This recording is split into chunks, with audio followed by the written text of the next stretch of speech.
నేను లేనప్పుడు మా పిల్లలకి ఫుడ్కి చాలా కష్టమవుతుంది. డైటింగ్ చేసి బయట నుంచి ఫుడ్ తెచ్చుకుంటే యూజ్ ఏమన్నా ఉందా చెప్పండి అసలు. వివేకంతో ఆలోచించండి. అందుకని మీకు రెడీ మిక్స్ సాంబార్ పౌడర్ చూపిస్తా. ఇట్లా మంచిగా ముద్దపప్పు ఈ కలర్లో ముద్దపప్పు ఉల్లిపాయలు మరి ఘాటు వస్తుంది. జస్ట్ ఇట్లా ఎల్లిపాయలు అవి మిరపకాయలు మళ్ళీ ఎల్లిపాయలు అన్ని దడబడుతున్నా. ఒక 5 minutes ఘాటు పోయేదాకా పక్కకు పోతాను.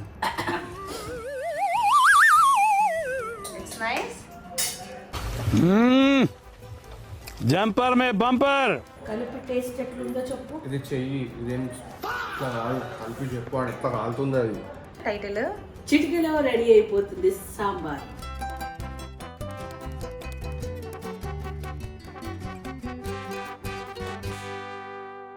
హాయ్ అండి అందరికీ.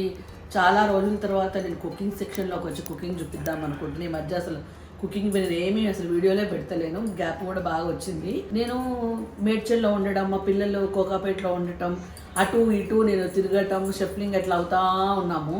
నేను లేనప్పుడు మా పిల్లలకి ఫుడ్కి చాలా కష్టమవుతుంది. డైటింగ్ అంటారు, అదంటారు, ఇదంటారు. బయట నుంచి ఫుడ్ డైటింగ్ చేసి బయట నుంచి ఫుడ్ తెచ్చుకుంటే యూజ్ ఏమన్నా ఉందా చెప్పండి అసలు. వివేకంతో ఆలోచించండి. అందుకని బాగా ఆలోచించి అప్పటికప్పుడు అంటే రెడీ మిక్స్ లాగా ఇంట్లోనే రెడీ చేసి పెడితే వాళ్ళకి ఈజీగా ఉంటుంది కదా అని ఒక రెసిపీ ఆలోచించుకున్నాను అనమాట. అందరికి ఇష్టమైంది ఎక్కువ పప్పుచారు, సాంబార్ ఇవే ఎక్కువ పిల్లలు తింటారు. నాకు ఇష్టం, అందరికి అదే ఇష్టం కదా. చక్కగా సాంబార్ చేసుకుంటే ఒక ఆమ్లెట్ వేసుకొని సాంబార్ పెట్టుకొని తినేస్తే ఫుల్ మంచిగా. అందుకని మీకు రెడీ మిక్స్ సాంబార్ పౌడర్ చూపిస్తా. మీరు కూడా అట్లా ఈజీగా చేసుకొని పూజలు ఉన్నప్పుడు, ఇంకా ఎప్పుడైనా ఏదైనా మన పనులు బిజీగా ఉన్నప్పుడు అయితే వెరీ ఈజీ ఉంటుంది అనమాట. చేద్దాం రండి. అయితే మంచిగా సాంబార్ మిక్స్ చేద్దాం మనము. అంటే మీరు ఈజీగా ఇంకా ఏం లేదు, వేడి నీళ్ళు వేసుకొని కలుపుకొని పొయ్యి మీద పెట్టుకుంటే కథం సాంబార్ రెడీ అనమాట. సో దానికి కావాల్సింది కందిపప్పు మెయిన్ కాబట్టి ఈ కందిపప్పుని మంచిగా ఒక గ్లాస్ తీసుకున్నాను నేను. తీసుకుని దీన్ని మంచిగా ఫ్రై చేసుకోవాలన్నమాట.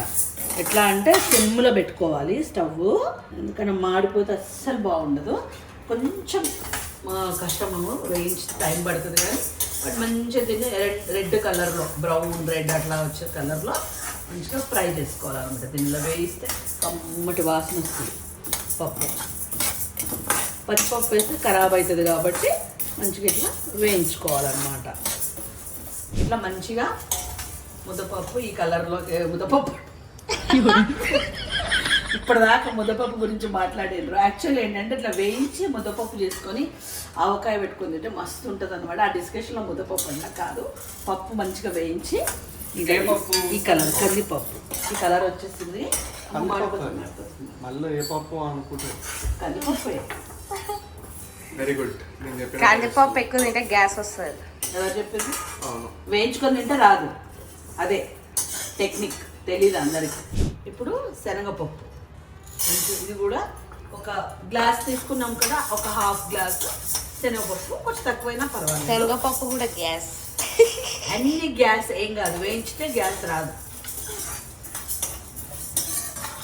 దానికి ఒక థెరపీ ఉంటుంది. ఇందులో మిరియాలు వేస్తాము, అరుగుతుంది. సో గ్యాస్ ఫామ్ కాదు అట్లా అనమాట. సో ఇది మంచిగా, ఇది కూడా మంచిగా వేగాలి. శనగపప్పు కూడా మంచిగా వేగితే మంచి ఫ్లేవర్ వస్తుంది సాంబార్కి. సో ఇప్పుడు నేను ఇది కూడా చాలా జాగ్రత్తగా మంచిగా చేస్తున్నాను, ఎందుకంటే వాళ్ళు ఎప్పుడన్నా తింటే మంచిగా ఉండాలి కదా అని చేస్తున్నా. ఇది ఫ్రై చేయడంలోనే ఉందన్నమాట. మంచిగా వేయించితేనే టేస్ట్ బాగుంటుంది. అందరికీ తెలిసినవే, ఏదో కొత్తగా ఎప్పుడు అన్నట్టు ఉంటుంది కానీ ఇది అందరికీ తెలుస్తుంది. వంట వచ్చిన వాళ్ళు అందరికీ తెలుస్తుంది. సో మంచిగా ఇది కూడా వేగిపోయింది. సో ఇందులో ఇప్పుడు ఇది కూడా సపరేట్ అన్నీ సపరేట్గా చేస్తేనే మనకి మంచిగా వేగుతాయి. ఇప్పుడు చక్కగా మిరియాలు ఎంతైనా వేసుకోండి, మీ ఇష్టం. మిరియాలు కారానికి ఇది టేస్ట్ బాగుంటుంది. కొంచెం నేనైతే ఊరికే అందాజా ప్రకారం ఒక 2-3 స్పూన్స్ వచ్చేటట్టు ఇట్లా. ఆల్రెడీ బాగా వేడిగా ఉంది కాబట్టి ఊరికే జస్ట్ వేగిపోతాయి. ఇవి తీసేసుకోవాలి.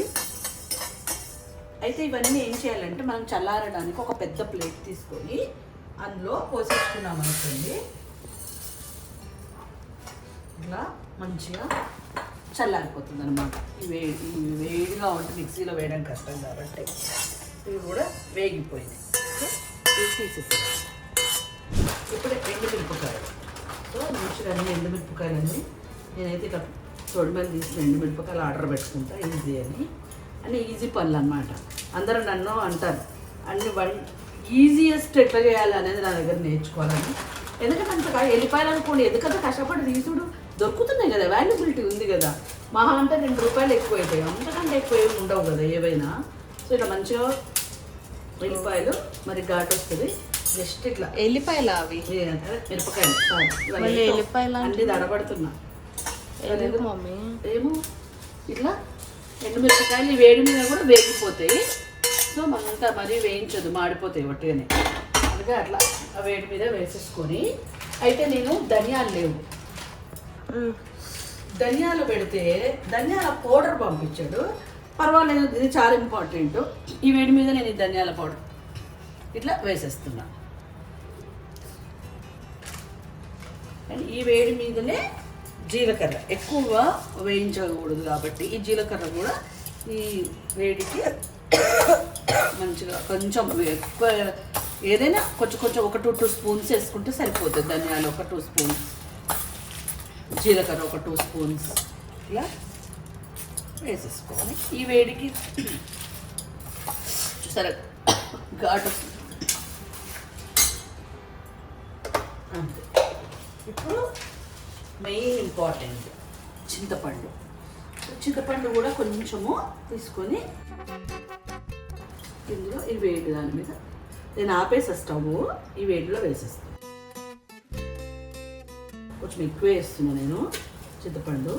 మీరు ఒకవేళ చింతపండు తినను, కొంతమంది ఈ మధ్య చింతపండు తింటే బాడీ పెయిన్స్ వస్తున్నాయి ఏదో అని చెప్పి తినట్లేదు కదా, వాళ్ళు మ్యాంగో పౌడర్ దొరుకుతుంది, ఆ మ్యాంగో పౌడర్ వేసేసుకోవాలి. ఇంత వేడికి చూస్తే ఒట్టిగానే వేగిపోతుంది. దీన్ని కూడా కొంచెం ఇట్లా లైట్గా వేయించేసుకొని.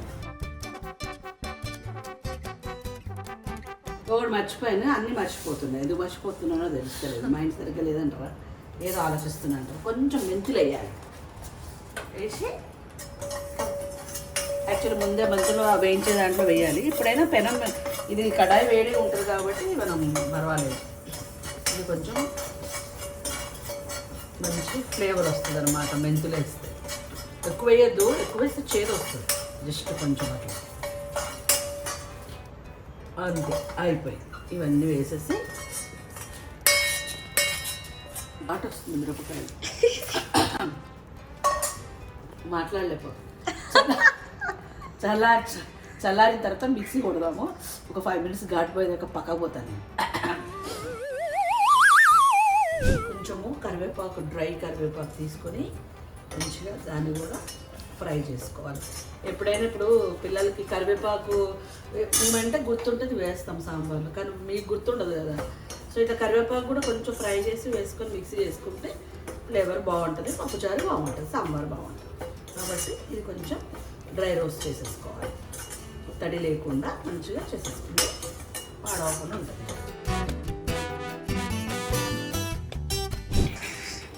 మళ్ళీ చెప్పి ఏం పెట్టాలి టైటిల్? చిటికెలో రెడీ అయిపోతుంది సాంబార్. చిటిక ఏది సాంబార్? చిటికెలో రెడీ అయిపోతుంది సాంబార్. నిజంగానే చిటికెలో అయిపోతుంది మంచిగా. ఇంకా అయిపోయింది. ఇప్పుడు దీన్ని మంచిగా మనం జార్లో మిక్సీలో వేసేసి పౌడర్ చేద్దాం. మంచి ఫైన్ పౌడర్ చేసుకోవాలి. ముందు కందిపప్పు నలగదు కాబట్టి ఫస్ట్ మంచిగా కందిపప్పు ఇవన్నీ వేయించాం కదా, ఫస్ట్ ఇవన్నీ మిక్సీ చేసేసుకున్నాం. ఈ పౌడర్ చేసేటప్పుడు కష్టం, కానీ తర్వాత రెడీ టు ఈట్ అన్నప్పుడు చాలా ఈజీ. అయితే ఇందులో కొంచెం ఇంగువ కూడా వేసిన నేను. ఇష్టమైతే మీరు వేసుకొని, చాలామంది ఇంగువ తినరు కాబట్టి మేము తింటాం బాగానే, అందుకని ఇంగు వేసిన. మీకు ఇష్టమైతే ఇంగు వేసుకోండి, లేదంటే స్కిప్ చేసేయండి. ఇంగు వేస్తే చాలా మంచిది, అరుగుతుంది అన్నట్టు. శనగపప్పు, మినపప్పు, కందిపప్పు ఇవన్నీ గ్యాస్ ఫామ్ అయితే అంటారు కాబట్టి గ్యాస్ ఫామ్ కాకుండా ఉంటుంది అన్నట్టు నీకు ఇంగువ వల్ల మంచి డైజెషన్.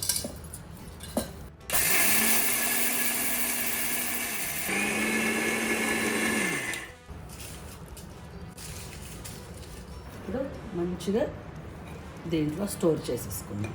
మీరు కావాలంటే స్టోర్ చేసుకొని ఫ్రిడ్జ్లో కూడా పెట్టుకోవచ్చు. అది అక్కడ పట్టుకోను, ఫ్రిడ్జ్లో కూడా పెట్టేసుకోవచ్చు. ఇప్పుడు మనం పప్పు చారు చేద్దాం. సాంబార్ మీద పడేసుకున్నాం రోయ్, వేసే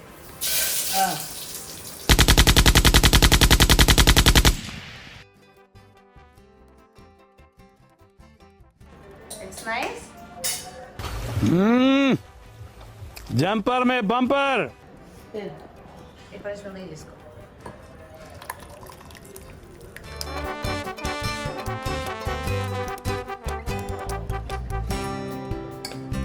ఇలా మంచిగా నెయ్యి వేసుకొని ఈ సాంబార్ వేసుకొని అప్పడాలు పెట్టుకోండి లేదా ఆమ్లెట్ పెట్టుకోండి. చాలే వండుతుంది ఇంకా. కలుపు బాబు, కలిపి టేస్ట్ ఎట్లుందో చెప్పు. ఇది చెయ్యి, ఇదేం ఇట్లా కాదు, కలిపి చెప్పు అని ఎట్లా కాలుతుంది అది. అలా చూసాను ఎంత చల్లారు. ఇప్పుడు ఉప్పు ఉప్పు అనుకుంటుంది ఉప్పు. आबा सुपर ఎక్సలెంట్. చెప్పినా నా చేయబడితే మినిమం ఏదైనా అక్కడే వస్తుంది. దాన్ని పెట్టు. నేను తింటలే, నాకు కోల్డ్ ఉంది.